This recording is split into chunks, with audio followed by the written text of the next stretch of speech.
This episode is brought to you by the Davenant Institute, which seeks to retrieve the riches of classical Protestantism to renew and build up the contemporary church. Key to this aim is their educational arm, Davenant Hall. Davenant Hall specializes in educating the interested layperson, pastors looking for a refresher, and more by focusing on the primary documents of the Reformation Church. No survey texts. Go right to the sources with an expert guide. Davenant Hall offers two programs, a certificate and a Master of Letters in Classical Protestantism, which is roughly equal to an MAR program at a seminary. In both, they will ground you in the theological, biblical, historical, philosophical, and linguistic foundations of the Protestant faith. There is almost nothing like this. Plus, Davenant Hall delivers these programs via digital technology to make high-quality theological education affordable through online courses. You will also have access to their Davenant Common Room Discord server to keep up with the lecturers and your fellow classmates. Davenant Hall insists on in-person fellowship as key to Christian formation, hosting regular residentials at the Davenant House Study Center in the beautiful Blue Ridge Mountains in South Carolina. So, if you're looking for a new course of theological study, I urge you to consider enrolling at Davenant Hall this fall. Visit www.davenanthall.com to find out more. Lastly, GGG listeners who are first-time Davenant Hall students get a $25 discount on auditing any of their next term's courses with code GGGTrinity24, which is in our show notes. Again, please visit www.davenanthall.com to enroll. Hey, this is Peter Bell, and I am in the beautiful wine country of Central Coast, California, in Santa Maria, north end of Santa Maria, in Santa Barbara County. I serve Redeemer OPC, Redeemer Orthodox Presbyterian Church, on the north end of Santa Maria. We meet at Temple Bethel, which is right there, Temple Bethel, at 11 a.m. for Sunday service and 9:45 a.m., so just before that, for Sunday school. For all ages, we have kids Sunday school, adult Sunday school, or all Sunday school at 9:45. You can find us at discoverredeemer.org with one R. Again, discoverredeemer.org. We have a bunch of activities throughout the week, but most importantly, Sunday we have the gospel preached, the sacraments administered, and church discipline faithfully brought out. So I hope to see you here at Redeemer OPC in Santa Maria, Central Coast, wine country of Santa Barbara. Hope to see you. Hey everybody, this is Pastor Danny Hyde from the Oceanside United Reformed Church. I want to invite you out to our church. We meet in sunny Southern California, here in San Diego, and we meet at the Army Navy Academy in Carlsbad, right along the ocean, as you can see, the Pacific. And we meet every Sunday at 10 o'clock in the morning. We hear the Word of God, we hear the gospel preached. We have the Lord's Supper every Sunday morning. And then we have Sunday school at about noon for kids. We come again together at 5 o'clock every night, Sunday night, for teaching, prayer, and singing. And then we also have various midweek groups, Bible studies, men's, women's, and also other Bible studies as well throughout the week. So I want to invite you out to worship with us. If you know anybody in the area here in North County of San Diego, invite them as well. Let them know. You can find out more about us on our website, oceansideurc.org, or also on all those various social media. You'll find us as well. God bless. Hello, everyone. Yet once again, it's another day of fresh grace and mercy. This is the Guilt, Grace, Gratitude podcast, where we bridge the gap to Reformed Christian theology for your listening pleasure. Today, we're doing a season 7 episode. We're going to be talking about the book Hosea in the Bible, a prophet book. Still talking about the exile. Pre-exile. This episode this season is talking about how Jesus is found through all of Scripture, every book of the Bible. So we'll explain some connections and landmarks of where we find allusions and things pointing to Christ, and so the coming Messiah and the faith that is put into the coming Messiah. So the reason for why he comes and all that good stuff. So the relationship between Yahweh and Israel, and we'll go through all that stuff. This is a really great book about the marriage connection between Yahweh in Israel. So, and what, God goes through when he is dealing with an adulterous nation. And then, as we can connect that to his people. So, before we jump into the episode, we have Danny and Peter here. You'll hear from them. Our show notes have information on it about this season, past seasons, book clubs, our YouTube channel. You can subscribe to that. We have a website. We have a website to our Confessional Podcast Network, which is a network we created with other like-minded podcasts out there that are reformed and confessional that we'd love to point you guys to. If you like our show, you'd probably like theirs. Just a friendly neighborhood reformed podcast there. So, and then other information on our show notes, connecting you to a church. If you are not at a church right now and you're looking for one, there is a NAPARC, which is North American Reformed and Presbyterian Church Finder. You can find OPC, PCA, URC, other Reformed denomination churches out there, and see if one's in your area. And if one is not in your area, you can put ping us or somebody else and see if you can maybe drum up a church plant if you want. So, or get one started. So, yeah, we'll get into this episode, and I'll let Peter and Danny further introduce themselves. Yep. Well, I'm Peter, and that's Danny. Yeah, I'm checking my shelf out for Hosea books. That's as Nick was talking, I was frantically looking through what have I previously used on the book of Hosea, and I can't remember the name of one of the commentaries, but there's one from a Jewish scholar that I really liked on the book of Hosea because he goes through a lot of the Old Testament connections with it.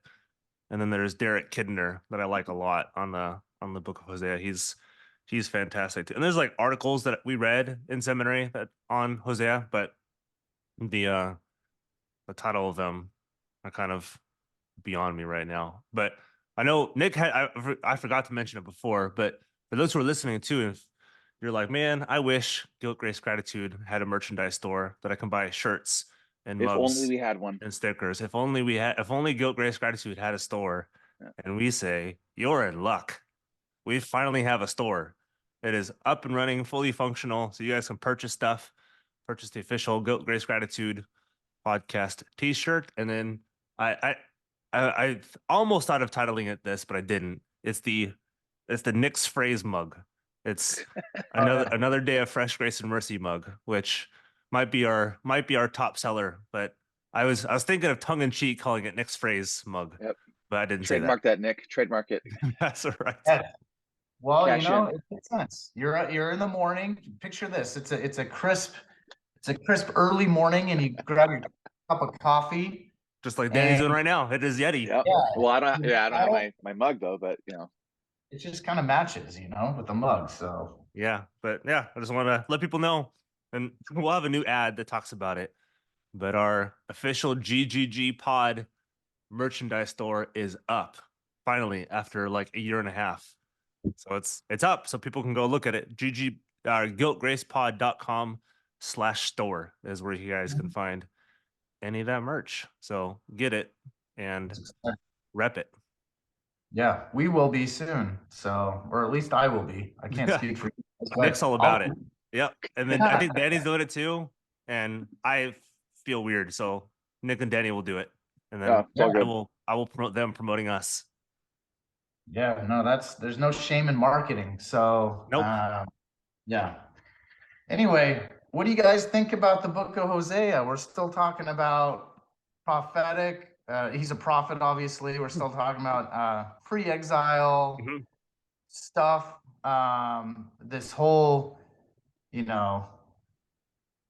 rift between, the relationship between Israel and Yahweh God, and it's a lot of good direct analogy or metaphor, one of the two, of it being a marriage, which it's true, and or at least a broken marriage. Yeah. Well, Yeah. it's a lot of marriage language, and it's almost always said as a foil to like Ruth. It's like, find your Boaz, but don't find your Gomer. Like, you don't want to marry the prostitute. You want to marry Ruth, which it's funny because Ruth kind of sets herself as a prostitute in a sense. But or like Song of Solomon, like the song of the marriage between the church and Christ. So this is almost set up as like a foil. I've heard this before, set up as a foil. It's like, oh, you don't want to be Gomer, don't find a Gomer. You got to find your Ruth. You got to find your queen. Well, God told Hosea directly to find a Gomer to understand what, he kind of experiences with his people. So, adulterous people. And, Jesus Christ is the bridegroom and the church is the bride. Mhm. So there's an obvious going right into it. There's like, okay, I can kind of see if you've, you know, understood that relationship already going into Hosea, is a little bit warmer of an introduction. It's not too confusing. But before we get in the weeds of anything, do you guys want to, it's not a super long book. I'll have Danny plug his resources first too. Yeah. What do you like on Hosea? I just put it away. Oops. Yeah, I mean, I have a whole bunch, but this one's pretty good. So it's by John McKay. Oh, yeah. Christian Focus. Mentor, I guess, is their like imprint for a little more like academic. But yeah, it's a good commentary. So I preached on it. I preached on Hosea like during COVID. So it feels like a million years ago. I remember this. I remember so my head's kind of I'm kind of blurry on Hosea. Like, if you ask me like specifics about this and that, I'll be like, I in general I kind of know what's up. It just that was a strange time. That's the one thing nice book though. Yeah, great book though. Really, helpful. Yeah. That's God, to see God's relationship to his people. It's a little clearer for me. Only reason is we translated through Hosea, my last class at Westminster and Prophets, and our final exam, maybe Estelle doesn't want me to say this, I think he still does it. Our final exam was we had to translate Hosea 1 through 3, and then basically provide a commentary on the book of Hosea attached to that. So it's a little clear in my mind. And that was like 2 years ago, but it's a little clear in my mind, which is nice. So I've gone through the Hebrew of it. Hosea Hebrew is not that hard. It's not as hard as like Isaiah Hebrew is. Isaiah Hebrew is kind of rough. Yeah. And Nick's like, yeah, I agree. Nick's like, yeah, I gotcha. There's nothing much to say other than I studied for this episode so long ago. I don't even, to be honest, remember every resource I did, but I think it's probably about the same as I was doing before. Mm-hmm.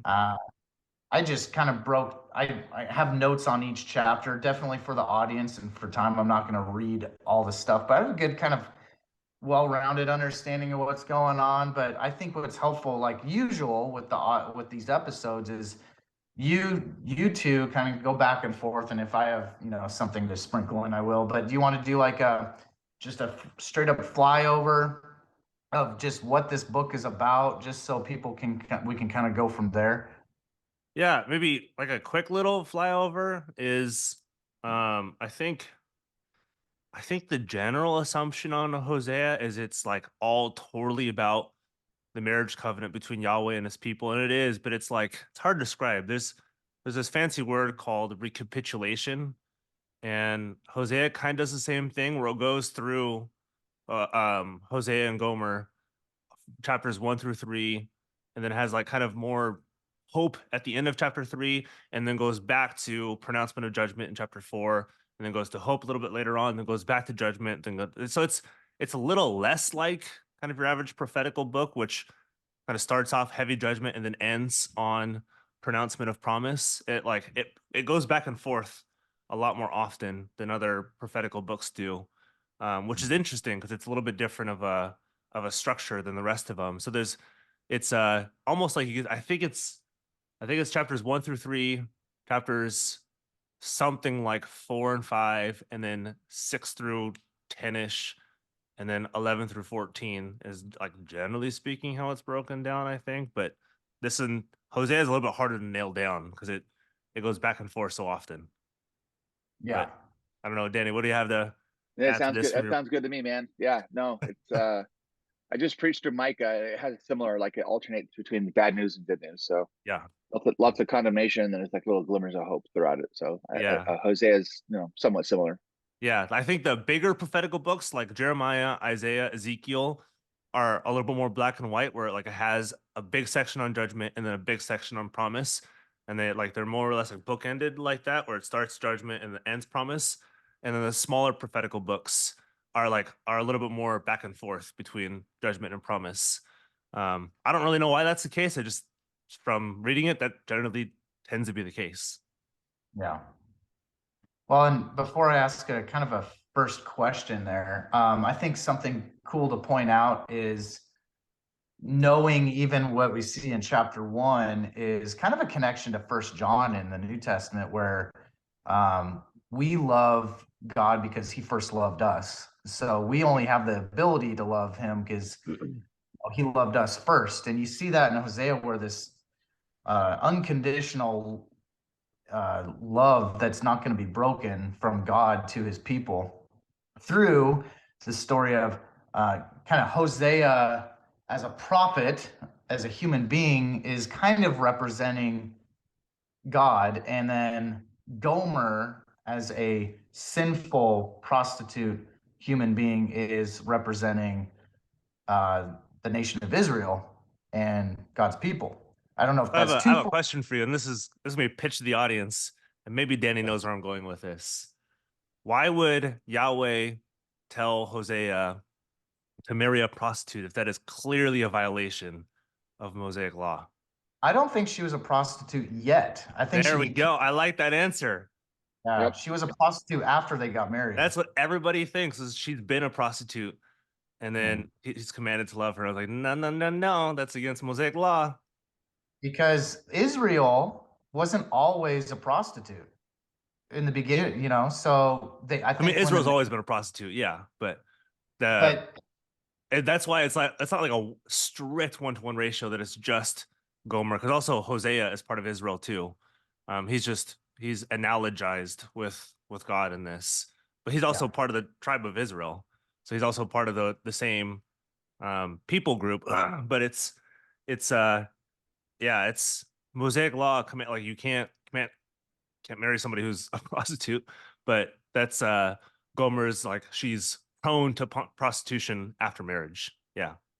And as covenantal theologians that we are, what is more covenantal in human terms than a marriage? Hmm. So seeing that played out where that union of covenant in marriage between Hosea and Gomer is uh the Gomer's the one that broke it, because there's the worst thing you could do in a marriage is cheat on your spouse. So, and she does that, but Hosea is called to, you know, not totally abandon her and still love her, and that's what God does for his I'm trying to people. think, and maybe Danny, if you can, does does she ever commit adultery in the book of Hosea?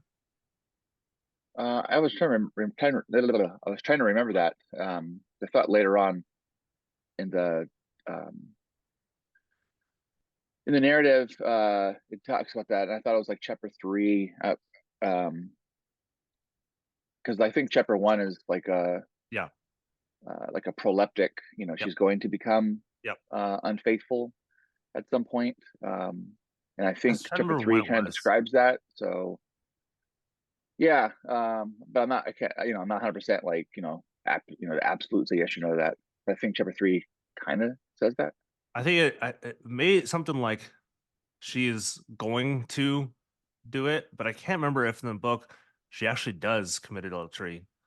Um, but yeah, It she's sounds definitely. like it does. I mean, I would Well, say that yeah, just like chapter 3 was like more like the narrative. Chapter 1's like the poetic, That's right. Yeah, But I think chapter 3 is more the narratival, like that's true. This is what you happened. know, Yeah. it tells you tells you what's going on. So Yep. And I would also like to ask you guys, what would you say the interpretation of the children of Hosea and Gomer's names mean? Hmm. I mean, lo ami and lo ruchama. Uh, is people in Hebrew, and Raham is like compassion or forgiveness, stuff like that. So it's lo is not. So not my people, lo ami, and lo ruchma is no compassion or forgiveness or like something like that. So it's and I even think Yahweh gives the interpretation of this. It's you have broken this covenant, and you got to ask too, what covenant is being broken? Because Nick, let me ask you: can you break the Abrahamic covenant? The covenant of grace? Well, Can you break the covenant of grace? no. Nope. Can you break the covenant of works? Yes, we do all the time. So it's not just like breaking the covenantal. Like you have to be very clear about what we're breaking in this. We're not breaking the gospel as if like I can break the gospel promise. I can deny it, but I can't like break it. But we can certainly break like the What law. about an unbeliever? Oh yeah, too. The unbeliever can deny this and break this. Yeah, but But I'm that's saying, like, what about a person in the church who's baptized and who's professed faith and who apostatizes? yep. Isn't that breaking the covenant? No. Breaking the covenant of grace. That's them never being part of the covenant of grace. So the sign has been placed on them. They're They can't were break the covenant they of were grace. with us, but they were never from us. They were never with us. Yeah, But with us, not from But us. they're still in the covenant, though, right? They're still in the covenant community. Yep, they're Our still in the covenant, covenant say, community. like even amongst covenant, understanding of the Bible, like there's differences of opinion about these things. So Yeah. yeah, I mean, I would say that a person is a covenant breaker. That's what I mean. Just like a person who's married and has adult and commits adultery is a covenant breaker, right? Like, so yeah, you're in the like. There's different ways of being in the covenant, different like understandings of like how a person relates to it. But yeah, I would still say, I mean, God can't break the covenant of grace, of No. course, because God's the one who makes it. But certainly, like Right. the people in that covenant can break it. But God's faithful. That's what I would Yeah. say is the point. Like Yep. that's chapter one, the end of chapter one. Like even though the Israelites are not His people and they're without mercy, yet God is the one who says, He's made a promise like the sand of the sea, so He's bringing it back Yep. to Abraham. Yep. Yeah. Um, Yeah. so, and it's great that this chapter is quoted in the New Testament a couple times, like Romans hmm 9, 1 Peter 2, hmm to speak about how in the fullness of times the Lord is gonna save, not just save Israelites, but He's also going to save tons and tons of Gentiles, right? So like Abraham's seed will be like Yeah. the sand of the sea because, as Paul says, like it's not the physical seed, it's it's those who believe, right, who have the faith of Father Abraham. So Romans 4, Galatians 3, talking Romans about that. 4. Yep, Romans Yep. 4. Hebrews 4:13, talking about Yep. Israel's sin was known to God, so was ours. It's Yep. impossible to escape His knowledge, and Hebrews 4:13 reinforces this truth.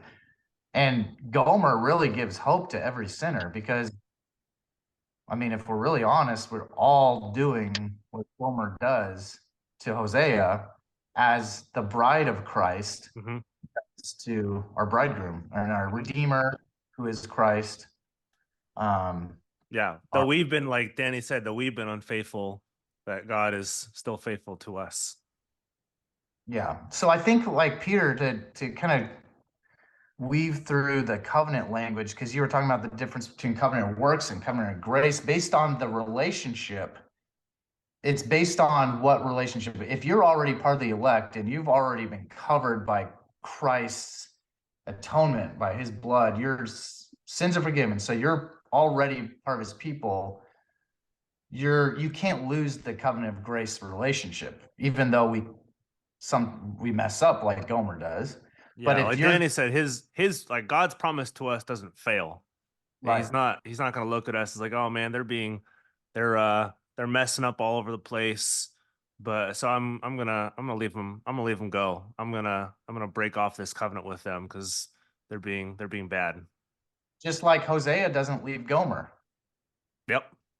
Yeah, so that's where the hope of us saved people, us saints, like we can find hope in Gomer because she does everything wrong and he doesn't leave her. But if you're not saved, I mean, you're in the covenant of works. There is no covenant of grace. That's why, There you like, when you're saying unconditional love, and you're not like qualify it, but it's not just kind of generic, bland, unconditional love for somebody from God. It's the love that He has promised, that He has covenanted to us. That He is, if He ceases, then He is a promise breaker. He's a covenant breaker. So it's not just a Yeah. generic, I'm going to love you because I love you. It's, I'm going to love you because I promised to love you. I'm going to love you because I covenanted to love you. I'm going to love you because I promised Abraham I'm going to Right. love the nations. I'm going to love Israel. So it's not just, I mean, sometimes Christians can just sign like kind of sound like, oh, God just loves or unconditionally loves regardless. But this is a covenantally grounded love for His people and for the nations. Well, that too, yeah. Like you said, he'd cease to be God if he broke his promise he gave to Abraham. So he can't lie. Like if he promises he's going to do Daddy something, can't he's go going back on His promise. We right. can go back on His promise, like Danny said, but He can't go back on His promise. It's Yeah, not I just think possible for Him. I mean, this is kind of far afield, but we don't want to equate election to covenant. That's a Baptist Yep. Yep. covenant theology, right? So I think that's my opinion. Like we get on dangerous ground when we start saying like, oh, they're not in the covenant, Mm. that they're only baptized. Well, they're in the covenant. Like our kids are covenant kids. Hmm. Circumcised people are covenant people, but He calls them not my people. Like, Yeah. right? So like That's like how Hebrews how 6 kind of stuff too. It's like the warning language in yeah. Hebrews 6. So how can He call them not my people? First of all, He's calling them He's already saying like they were His people at one point, Yep. At one but point. now they're Yep. not, right? So Mhm. yeah, election's always like underneath all this stuff, but just the covenantal language I think is important, and to say that these people by their unbelief have they've violated the terms. Yeah. They've not had faith, they've not had obedience, right? Like they've not shown that they're members of the covenant, like faithful members of the covenant, all that language that we use. Mhm. But yeah, God is faithful. Like that's the point. And there's a remnant of grace, as Paul says, Rabbi Saul says. Not all Israel is Israel. And so, they're called Israel, they're called the covenant people. God calls the Israelites God calls every Israelite elect. Yep. So even election, like we have to be careful how we speak of election, because the Bible talks about election in broad terms. So, Hmm. but there's also that more restrictive way in which we speak of Yep. election. Yep. Yep. So, Yep. Yep. anyways, Yeah. I But gotcha. Yep. I want to go back to the kids' names because it sounds really weird how what their names are, but without saying how you said it in Hebrew, like the English translation of how how did their names show you how God was feeling at at the time. Well, he doesn't change here and there, but I was just saying like the relationship between God and Israel based on the names Hosea and Gomer have of children, and they towards the end of Hosea it shows that that Israel is their people. So it's like saying these are not my people, but yet they end up being his people. Does that make sense? Yeah. I'm not well, 100% sure what their you're asking. names are just the Lord's given them illustrations of his their relationship to Him and His to them. And these names are meant to illustrate that. They're kind of like walking around little Yeah. sermon illustrations. Mhm. Um, Because that's not but their actual names. It's Right. as far, it's yeah, like, it's an analogy of this stuff. I, but then the thank Lord, goodness it's not the real names. They would Yeah. get teased in school a little yeah, bit. yeah. So I'm not quite sure what the question is, but their names are meant to be illustrative or illustrative of what's going on with Israel Yeah. and They're the Lord. faithless. Yeah. Yeah, They're faithless. And then them coming back in is not because they were faithful again. It's because God is faithful to His Right. promise. yeah. That's verse 10. Yeah, verse 10 and 11. The place that they're called not my people, they'll be called my people. In the place they're called no mercy, they'll receive mercy. So Yep. yeah, the Lord's gonna, for a time, they're gonna go in exile. They're gonna be chastised, and they're Yep. gonna be disciplined, and the tree of the covenant is gonna be pruned, and Yep. the vine dresser is gonna pluck off dead leaves, and so forth. And then as Paul says in Romans 11, this is Oh yeah. also foreshadowing the fact that one day God's also going to graft on wild olive branches to the covenant tree, and in a place like in the place where they literally were not my people, and not receiving mercy, they're going to be the people, right? And they're going to be the recipients of mercy. So yeah, these Yep. kids' names were meant to speak to them, but also they point forward to the fullness of times. Yep. Yeah, that actually answered my question, whether you thought it inadvertent I or wasn't sure not. where your question was going, but yeah, I see what you're saying. No, you did. The Holy Spirit was guiding your Yep, there you go, man. No, because it points to that God is a redeemer, and those names are redeemed, so, and Christ is our redeemer. So Probably should get out of chapter 1 by now. yeah. We gotta get out of chapter 1, So going into like chapter 4, you see some covenant of works, kind of. See it in 6. I thought you see it in a little bit of 4 also. You mean like no? chapter 6, where it's like Adam, they transgressed? Yeah, chapter Hosea 6:7, and yeah, Yep. It's not out of Egypt, I call my son. That's like Adam, they transgressed my covenant. Yep. Yep. Okay, 6. Okay. Or perfect. some scholars say it's not like Adam, but at Adam, right? Yeah. And BB Warfield says, why not both? Yep. Yep. Because that's also, there's a city of Adam in the book of Joshua. What is it? Yeah, it's a place. Yeah, I forget Joshua what. But yeah, it's talking about this because he's you're kind of wondering like who's he talking to at the beginning of Hosea 6, and Hosea 6:6 and before gives you some context for this too. Yep. But it also helps us with understanding kind of the book as a whole, that there's violation of the covenants, there's apostasy from the covenant, there's unfaithfulness to the covenants. It shows you what they're breaking, because the exile is them being faithless and being covenant breakers. They're doing all the things wrong according to the covenant of works and the covenant of grace. Yep. And the cool thing, I think the cool thing about chapter 6 is, it begins with a call to repentance, but the cool thing is, so he talks about, I'll just read it. It says, come let us return to the Lord, for I just find this language, like, it's so striking. He's torn us that he may heal us. He has struck us down that he will bind us up, and he will bind us up. And then verse 2, after 2 days, he will revive us. On the third day, he will raise us up that we may live before him. So yeah, he's describing the whole entire exile. Yep. Is described as 2 days. And on the third day is the resurrection. So, obviously, I believe like the language of, on the third day he was raised from the dead is Old Testament language. Oh, big time. You get this in Daniel 12, which we'll get to later on. Yeah. It's not saying that Jesus was buried for 3 days. No. It's biblical language. And, in God's providence, like this imagery of, on the third day, it's all throughout the Bible. And it's always something good happens on that third day. Always. Yep. So that's the point. Like, so, we could, he was taken out from the cross before the sun went down. That's day 1, and then Saturday, one full day on Saturday. Yeah. But then it tells us in the gospel that he was resurrected like before the sun came up on Sunday. Yeah.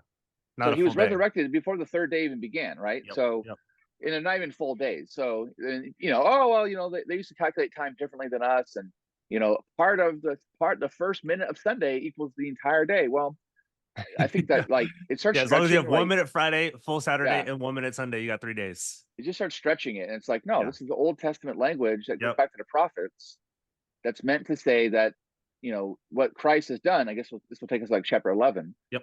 How out of Egypt he called my son. Like all this Old Testament terminology is then appropriated in the New Testament to show like Jesus is fulfilling like the entire history of Israel. Yep. He's doing everything that they couldn't do for themselves. Yep. And even when they came back from exile, after 2 days of being torn and broken and so forth and rended and so whatever, they're resurrected. Well, even their resurrection right back from exile, it's never the same. Like, Hmm. you know, the temple was a complete disaster. Like They got they nowhere were to overrun worship. by Yep. like they have over they're ruled by foreign leaders. There's no land You know, boundaries. No nothing. yeah. Like the land is tiny. Like there's different parts of the land. There's Yep. Judea. There's Samaria. There's There's split lands. There's everything. Galilee.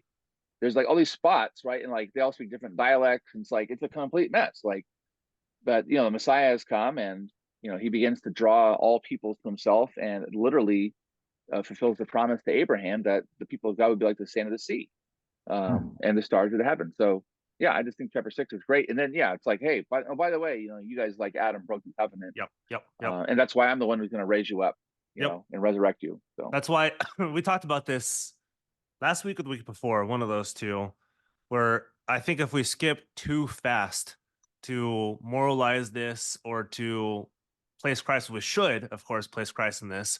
But like Danny said, if we skip too fast without like seeing this dwell in the Old Testament first and what yep, Hosea is doing, because like Danny said, like Hosea is prophesying the exile with yep, Lo Ami and Lo Ruchma. He's like, you are my people right now, and you will not be my people during the exile. I'm exiling you. I'm showing you that you've broken, you've been faithless to the covenant.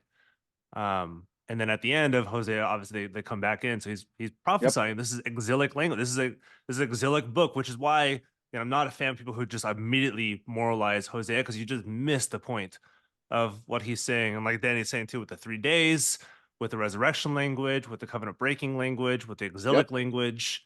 And then that's why a lot of, I think, modern interpreters like run circles around Hosea 11:1. Is like, what's he doing? Like, Yep. why does Matthew feel like he can say Jesus coming out of Egypt? Matthew's not quoting the Bible right. Yeah, Yeah, he's that's because misappropriating it. they're not sitting in the Old Testament and Yep. seeing all these themes coalesce Yep. and showing that what Homer and Hosea are showing in a Homer? single family. Homer? Sorry, not Homer. Yeah. Homer? This guy's been reading his Greek Gomer. Greek plays, literature. I heard way too much Simpsons yesterday. I didn't watch it, but I heard way too much Simpsons yesterday, so that Homer So is in my you're brain. thinking of the Simpsons. I was thinking about the Homeric epic, and that kind of thing, and Right. Yeah, Gomer. So that's all that to say is it's like Jesus is an individual who represents corporate Yep. Israel and his people. Like Gomer and Hosea are individuals who represent corporate Israel, and what Yahweh is saying, this is going to happen, and it's not because of your faithfulness you're coming back in the land. It's not Yep. because of your goodness you're coming back in the land. It's not because you decide to be a good marriage partner one day. I'm gonna bless you with all this stuff. It's because I'm gonna do this for you. I'm gonna put you back in the land. I'm gonna raise you up. I'm gonna bring you out of Egypt. I'm gonna bring you out of Yep. exile. I'm gonna bring you to the promised land By the Yeah. way, when is this episode going to air? in a week and a half. Oh, it is? Uh-huh. Oh, we've already caught up. We okay. have. Yep. Okay. Gosh, I was like, oh, we're recording now for like 6 months. Okay, so this is April 8th. This comes out. Okay, April 8th. This is coming out. So a week after Easter. So I just discovered this on Monday morning, on March 25th, Monday morning. Mm-hmm. There's this Twitter storm all about hashtag Christ is King. Oh, I've heard of this. Yeah. You seen this? Yeah. So apparently there are a bunch of anti-Semites.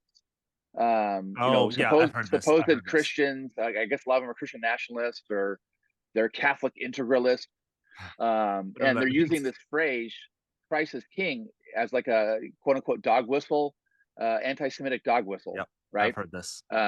Anyways, and I had no idea this was going on. I just saw James Lindsay, who's he's a PhD guy who writes all kinds of stuff about Marxism and linguistics and whatever. And he had said something about, Christians, you're being, Christ is king, it's an anti-Semitic trope, whatever. I'm like, so I posted a few things about, Christ and whatever.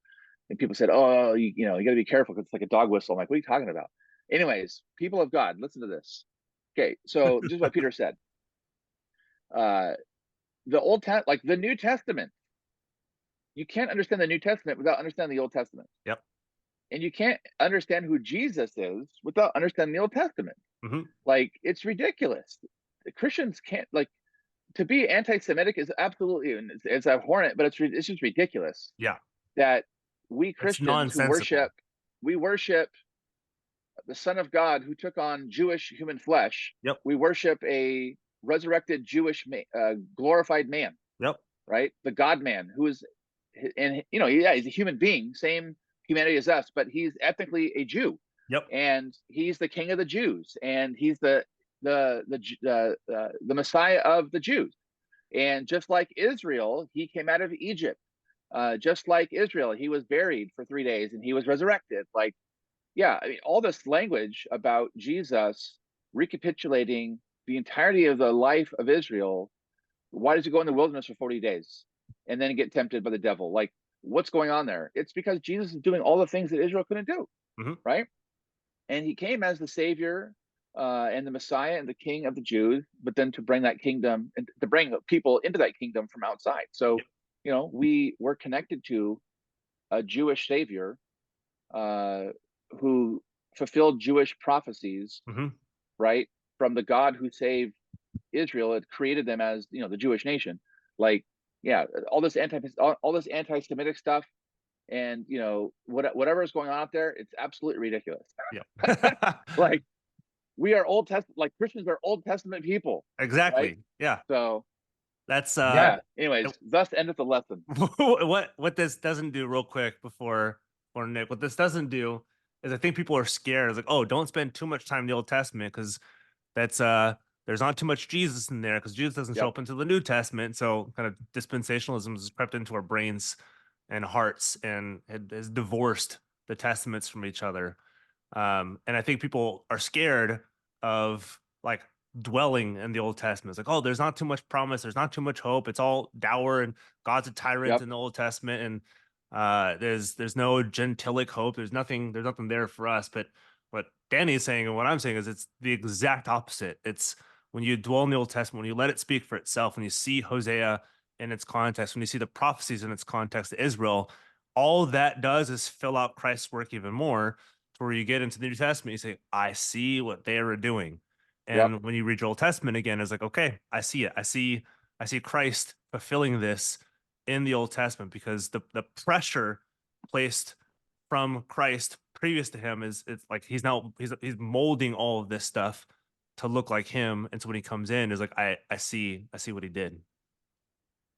Yeah. And to piggyback on that, Abraham is our father of the faith. We are those promised. Here's the thing: Abraham wasn't a Jew. He predates the Jews. It's right. Yeah. I mean, God creates the nation, right? From one man and one woman. And I mean, obviously, like, Jewish people would say, like, that's like we're incorrect in saying that. They might say it more strongly than that, but that's what we believe. Like, as Christians, we don't think that there's the Jews and then there's Christians, like, and there's the Old Testament, there's New Testament. We think that the New Testament is the outflow of the Old. It's the it's the bringing to reality all the hopes and the dreams and the promises of the Israelite prophets, and patriarchs and the promises, like, and so we have to be steeped in the Old Testament to even understand. Like, it's Good Friday this Friday, it's Easter Sunday. Like, these aren't just like out of the blue things that, oh, well, our God did these things, and they never had promises in the Old Testament about this stuff, or the Jews had their hopes, and Jesus did something completely different and brings in a brand new religion, right? It's like, no, we believe that the Christian religion following Christ is following Father Abraham. It's the fullness of Old Testament religion is found in Jesus. It's not like the Jewish religion in the Old Testament and the Christian religion once Jesus comes in. As Jesus said, all of it pointed to me and all of it's consummated in me. So I guess, like, these crazy nut job, like, what anti-Semite people are saying this, but then on the other hand, you got all these, like, completely, all these these progressives who are saying, like, oh, to say that is to be anti-Semitic and whatever. And it's like, no, the apostle Rabbi Saul of Tarsus, aka the Apostle Paul, Romans 9-11 discusses all this stuff, like how it is that not all of, like, national ethnic Israel is Israel. And the Old Testament shows that. Like, that's not a Christian claim. That's the Old Testament itself saying that. Right. And so, like, our heart's desire and prayer, just like the apostle, is that all the Israelites, all the Jews would be saved, would come to know that Jesus of Nazareth is the Messiah promised by the Old Testament. And then, and even that, Paul goes on to say in Romans 11, like, there's a partial hardening in this age until all the fullness of the Gentiles are brought in, and then all Israel will be saved. So, and yeah, there's different ways to understand it, and then they'll be saved. But at a minimum, it means like when all the Gentiles are brought in, and at the same time, like there's still a remnant of grace amongst Israelites, God is going to save all Israel. Or it means that in the end, before the second coming, there will be a mass revival, and as just like Hosea describes, like the Lord is going to raise them. The Lord's going to raise them up, and they're going to have their eyes open. They'll see the one they've pierced, and they'll turn to Him in faith, and the Lord will return, and He'll gather up all the children of Abraham. So, yep. And another way of saying it, is it true to say Old Testament Judaism is Christianity in a state of infancy? Well, I want to say, because Judaism is like a later thing. Yeah, right? Judaism like, is Second Temple. Like, yeah. So, we just say like the Old Testament, the God of creation, the God who called Abraham, the God who brought Israel out of Egypt, all that faith and those promises. I wouldn't even call them two different things. It's the Old Testament faith is the New Testament faith. Yeah, there's no difference. It's like that. Yeah, like that. All that hope and faith, like looking forward to its reality, which is in. There's different Jesus. types and shadows in the Old Testament, which is what I think catches a lot of people up. It's the sacrificial system, the Mosaic covenants. Yeah, but that doesn't mean they had a different faith system. It was just the types and shadows were different in the Old Testament, pointing towards when you do say, Christianity fulfills Judaism, well, that's like technically called supersessionism. Yeah, that is like replacement theology. Yeah, replacement theology, right? Like that's not what covenant theology is. It's not quote unquote replacement theology. It's not supersessionism. It's just continuing the same faith. It's continuing the same thing. Right? Well, here's a better way, maybe, or another way of saying it is, Abraham was a Christian. Moses was a Christian. They wouldn't have they wouldn't have labeled them. Scott Clark here. Yeah. They're Old Testament saints. I think that he looked for it. Yeah, Jesus said, like, Abraham looked to my day and he rejoiced. So sure, like, it's a little anachronistic to call them Christians, but it's not to say it's different. They have the same faith we do and the same Redeemer. They didn't know that term then, but as we look back, they are Christians just as we are Christians. Well, that's what Paul says. That's what Paul says of Moses. That's what Paul says that's what Jesus says of Moses in John 5. That Moses looked to Christ's day.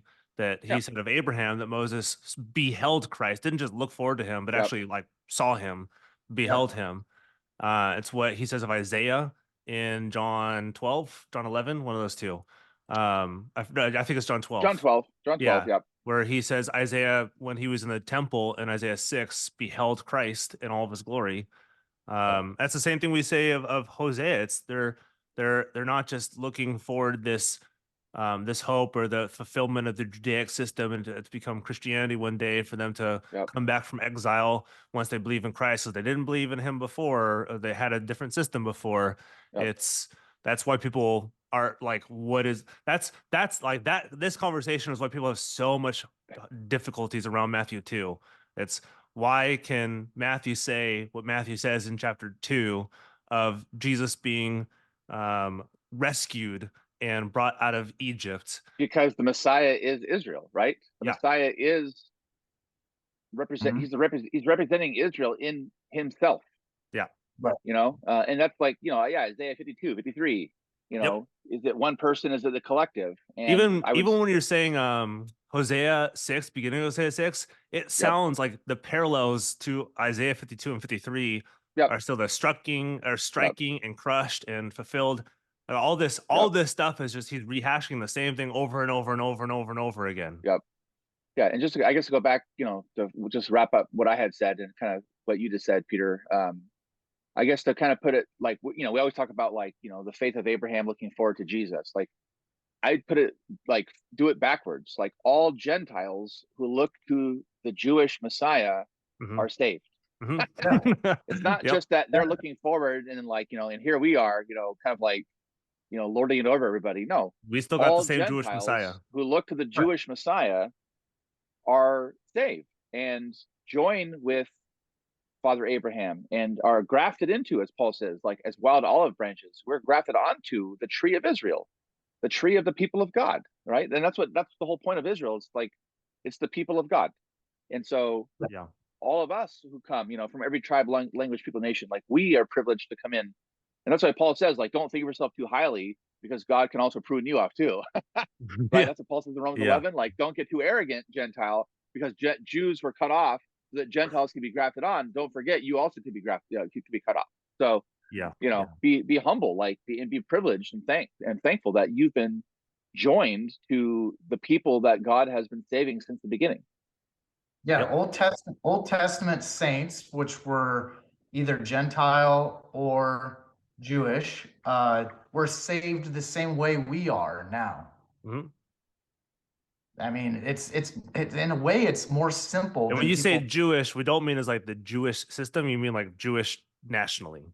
Correct. Yeah, and Gentiles. The Old Yep. Testament saint, they're looking forward to a Messiah. They have the same faith we do. We just know who Christ, his name is, and And we we're have a clear revelation of his work too. yeah, With the New Testament. Yep. we're 2,000 years after his atonement and resurrection, where they were before all his incarnation. And isn't So that Paul's point in Romans like 3 and 4? Yep. 4, actually 4, hmm 3 and 4. But isn't that Paul's point that Oh, it's the exact point with Abraham. His precise point. Abraham was a Gentile Yep. and he was Yep. saved by faith? And Mhm. people are like, well, how can he be a Gentile? He's the father of the Jews. He's the father of Israel because he was uncircumcised. He's Like, came from a land of Ur, which is pagan, and yeah, then he was came from a pagan. uncircumcised. Joshua 8 says he came from a family of idol worshippers. Yep. And so he was called out of a pagan land, of a pagan household. He was uncircumcised, yet he was looking to the promise by faith. And as Paul says, he was justified by faith, apart from works, apart from any like rites and ceremonies. And then he circumcises his son and himself. Like, so he was a Gentile brought in, and out of that Gentile, God creates the nation of Israel, or the people of God. Yeah. So it's just, we got to keep all those things are super important. I think Hosea is like I guess go back to chapter 1 again, just how important like verses 10 and 11 are. Yep. That they're looking forward to something to come, based on the promise to Abraham of the stars in the sand, right? And so like Hosea is saying, hey, that's going to happen. Mm-hmm. Now we know it didn't happen when they came back from the exile, because it was like a ragtag assembly of nobodies, and like it was so tiny. Yeah. Like, no, the promise is going to come true. And it's like, well, how is it coming true? Like, are all these people stayed behind? When the Magi come, how did the Magi know to come? Like, they're following like promises and prophecies, and they're looking forward to something. I think they're at a minimum they're influenced by exilic Jews in Persia, if not Jews themselves, right, who've been there for generations. Yep. So but the whole world is going to come to know this, and Jews and Gentiles alike, will be like the stars in the sand. So you can get the return of exile at the end of Hosea. At the very end, because of the promise at the beginning of Isaiah, or not? Sorry, not Isaiah, of Hosea. You can get the return of exile at the end of Hosea because of the promise at the beginning of Hosea. Yep. And to catch us up to chapter 11 where you left off, chapter 8, just to follow up on what we were talking about, some connections here in Hosea to some parts of the New Testament. We're seeing in chapter 8 of Hosea some language about sowing and reaping, principle commonly used in Scripture, which is Galatians 6. And then you see also connections to Hebrews 11, the Lord who is the renewer of those who seek him. And then I love Nick's Puritanism coming out right now. Take it or leave it. Take it or leave it. Here's a little Calvinistic plug in chapter 10 of Hosea. God's grace is greater than man's sin. Man must come to God on his terms, God's terms, and at God's time. So God's in control. Christ is the husband of the church. God is, Yahweh is in charge of providentially carrying things forward, Redeemer. Isaiah 55 is kind of seeing connections in chapter 10 of Hosea. Seeking must occur while he may be found, while he permits himself to be found. So God will, speak to his people in a certain amount of time to have Gomer come around and be saved in the end and be redeemed in the end. But for some reason, he has Gomer experience um, exile and even Well, go it's not her for some own. reason. She was faithless. She Yeah, broke the standards, yep, just like like we do. Israel did. Yep. And then if we go through to chapter 11 of Hosea, out of Egypt I call my son, we see connections to the Gospel of Matthew. And then chapter 12, we see a connection to Genesis 32. Jacob would not let go until he received a blessing. So we must keep asking until we receive the answer. So you're a little Go Puritan Puritan. Nick. Yep. And And then I'm not saying this to like jest him, but this is sometimes I'm not a fan of like the general stuff because it kind of goes beyond Hosea's historical context and seeing the exile and feeling that because sometimes people will take like the moralisms and kind of strip it from Isaiah's or from Hosea. I keep on saying Isaiah from Hosea's context instead of like dwelling that like Gomer is not just like randomly in exile. She was faithless, just like Israel was faithless and broke the covenantal standards. So of course they're in exile because that's exactly what Yahweh said was going to happen in Deuteronomy 28. If you break this covenant, you will go into exile. That's a curse. This is exactly what Israel should be expecting. But then, kind of like Gomer, they're like, "Well, why am I in exile?" And then the prophets are like, "Are you serious? We told you you're going to be in exile when you did this stuff." I got a question for you guys, actually. This might help with the audience. Yes or no kind of answers for me. Was Gomer redeemed? Possibly, I don't know. Okay, so I don't know. did Jesus? I think she probably was saved in the end, but that's neither here nor there. But kind of makes more sense. But did Christ take the punishment Gomer deserved on the cross? If he did, then she's redeemed. But we have Yeah, Well, I mean, but I think what do you mean by that? Like, I would say, the punishment that we deserve as sinners, obviously Gomer is the sinner in this relationship as the covenant breaker within a marriage. Christ received that uh, punishment, justice that was supposed to be put onto the sinner. He, as a God man who didn't deserve that justice, through his love, he took on that justice, that punishment that sinners and Gomer deserved on the sure. I mean, cross. doesn't the yeah. Bible say that he's the Lamb of God who takes away the sins of the We're just world, not sure if that's right? Gomer. We're not given any indication. Like we're not told whether that happened for Yeah. Gomer or I not. mean, I would say it's speculative. I mean, we don't know. So, but I would In say, general, it's true. Yeah. If the Christ question took about upon our sin, then yeah, we're saved. Did Christ take upon her punishment? Well, yeah. I mean, we make distinctions like Christ died for all sufficiently, Yep. right? And there's different ways in which we understand like the atonement. I mean, Yeah. you know, we don't have to As like there's a very strict narrow view of that, but there's also like the canons of Dort talk about he died for all sufficiently. So yeah, and we can use that language of he died for the sins of the world. He's the savior of the world and so forth. So as the bridegroom, he's sacrificed himself for his bride, his church. Hmm. That's true.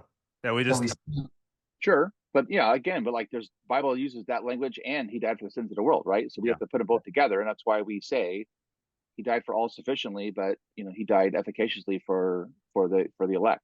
Hmm. Hmm. So yeah, but I would say like it's speculative to ask like did he I mean we don't know if like on the cross he had her in mind. I mean Yeah. like as a It's one-to-one possible, but we're transaction just not. We don't know. we just say in general, yeah, he died for the sins of all sufficiently, Yeah. Yeah. Cool. I just whether wanted to she bring believed that. or not. That's I don't know. Yeah. We're not I, told at the end that she believed in the Messiah. yeah, just for the sake of like connecting this to the gospel. Yeah, I think that's the thing. I think we have been connecting this to the gospel with the covenant of works.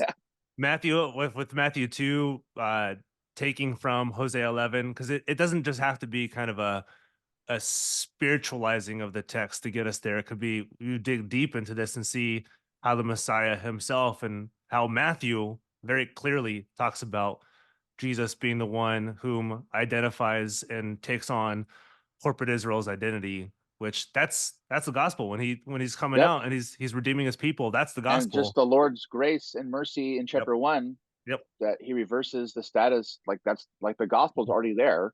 Mhm. He's already foreshadowing what the Yeah, Lord's you going don't to have to do. spiritualize it to make it Yeah. gospel-y. You can look at the connections of this and see the gospel already seeping through. Yeah, well, and I was making a connection too to just the marriage relationship in Yep. Hosea to Christ as the bridegroom on the cross, taking the punishment of what his Hmm. people deserve. That's all. That's not spiritualized. That's just connecting the gospel. Yeah, but yeah, I guess, no, I agree. I Hmm. agree with both of you guys. I would just say, so I guess people hearing this, some people, like Peter said, a lot of people don't read the Old Testament or pastors don't preach it. And it's because when they do, they don't like read it They don't sit in like it. kind of organically, like as they're reading and seeing how chapter 1, fits all the way back to Genesis Yep. 12. And Yep. they'll preach chapter 1, or they'll preach chapter 4 and just complete law sermon. It's all law. And at the Hmm. very, very end, like there's an artificial, like, oh, and by the way, Jesus died for sin. Like, Yeah. the whole thing should be like weaved Hmm. together, like the law and the gospel. It's like you don't preach a law sermon to get to the concluding point, which is the gospel, Yeah. right? And you don't It's preach a not quote saying unquote, don't spiritualize, but the yeah, problem yeah, with yeah, spiritualizing is it tends to be like at the very end of the sermon, it's like, oh, and by the way, this is a marriage covenant between Gomer and yeah.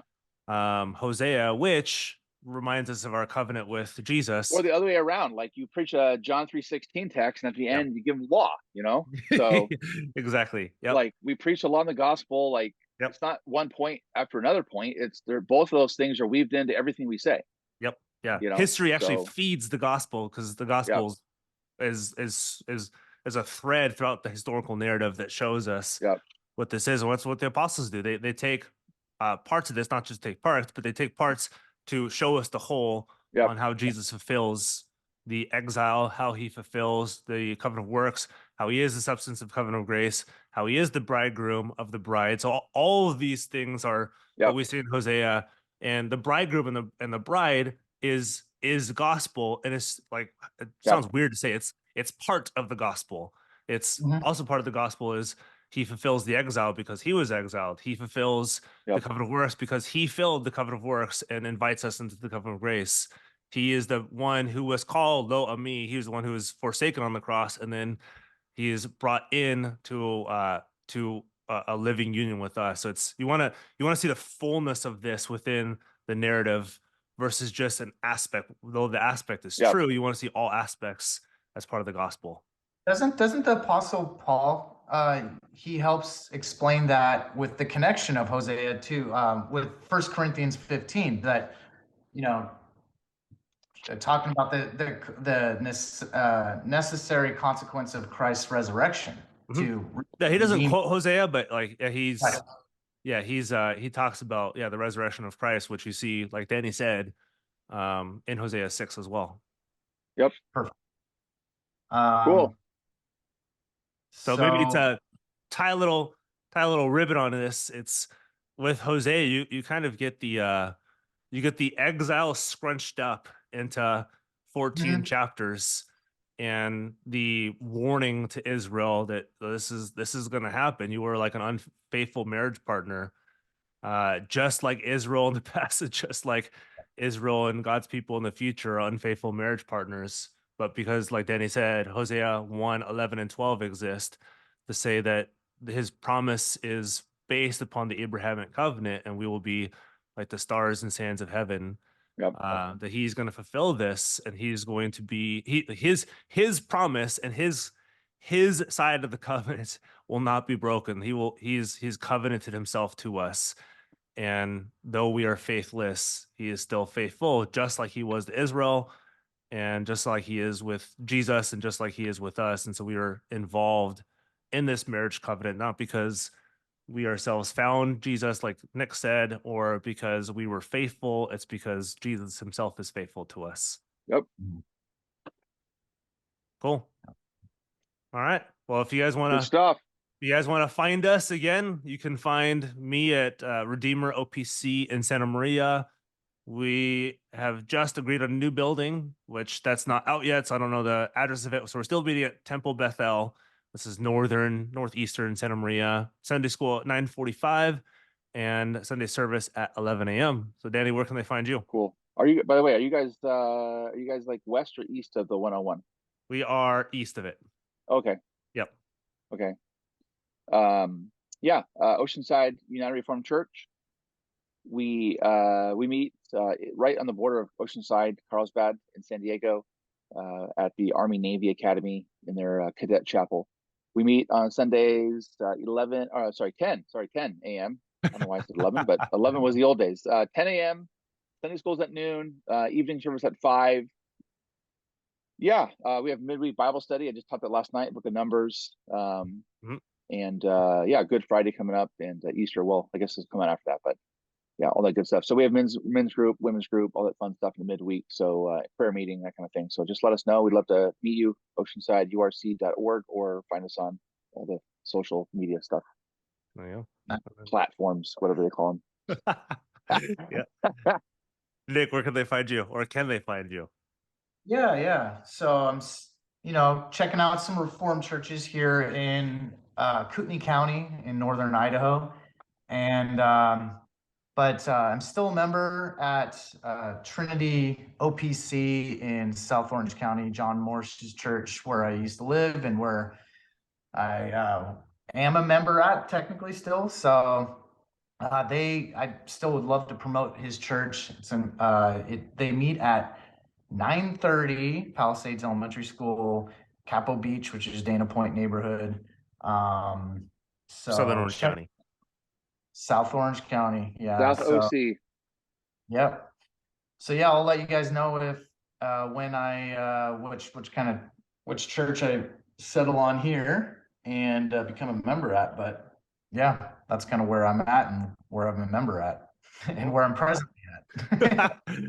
Cool. All right. Well, for those who are listening, next week, so we got Hosea today. Next week we have a few more pre-exilic prophets, and then we'll get to the post-exilic after that. So we got Joel through Zephaniah Nice. next week. So you guys have that to look forward to. This would be a fun little section to go through. Like 2 minutes of profit. That's right. All right. We'll see you guys next week. Cool. See ya.